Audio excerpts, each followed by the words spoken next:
Shubor nakaslem jong udongsan hima.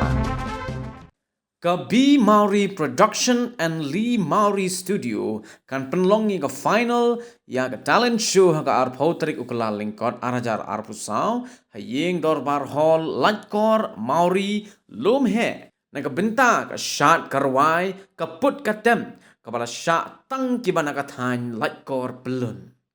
ke audition kan sedang naduk ke khat reu tarik pat khat nyo tarik ukala lingkot hayeng dorbar lajkor Maori lomhe but hagani ke jingya kop an sabishar do Arman Disyar but san million Maori haga jingya don lang ki ting shop but ki puron ki film khasi. Sekontenat ban pentip syafi bana kaliang jong kali Maori Studio bat ka B Maori Production kan penlong ya ka Winter Fest haka Arpo Trek mentau nai di hakani kasi kindan shibon ki ba shimenta na mangin sadon ka Miss bat Mr like kolum he kin sawan ki band ki DJ nang tagi sadon ki aktor ki aktris tenga kerpat ya phi ba subha ban ya wan man kershan yangi te ka bai tiket ka kan long tang san phoding ka te ki khna ki ba khan rus nam shapo kan nei kan long free tenga ngai scam pin ya ai ki kadang ki kaman pin ya wan ban ya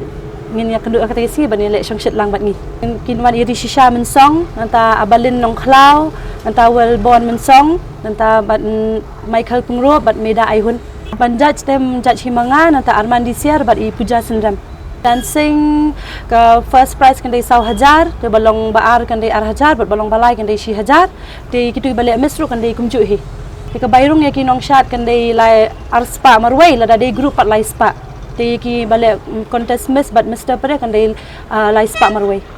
kan re bak khatnyo ka dei talent show ka tangin pelong hapo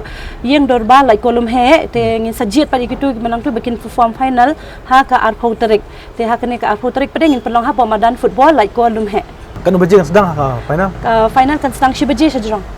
pai bak yang ban shibaje kinwan la ban shibaje kila ban shibaje te hadu khatwe baje kwe steng e namar kin sadan shibon te ki jing pendernya bastenat